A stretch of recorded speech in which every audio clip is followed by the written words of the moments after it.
Pinakisamahan na nga kita ng maayos, may nasasabi ka pa rin hindi maganda. Ang pangit talaga ng ugali mo. Same ng mukha mo.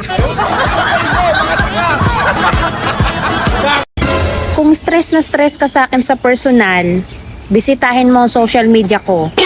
Para stress ka na, haggard ka pa.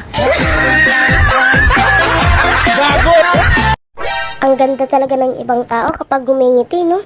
Ay, oo nga, bish eh. Ikaw din, nakangiti ka na. Ganun pa din eh.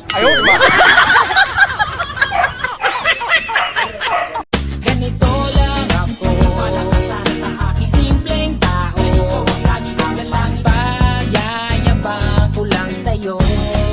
Ay, pag-ibig ko sa'yo, ito'y totoo, wala nang Kapag iniiwasan na kita at hindi na kita pinapansin, isa lang ibig sabihin nun.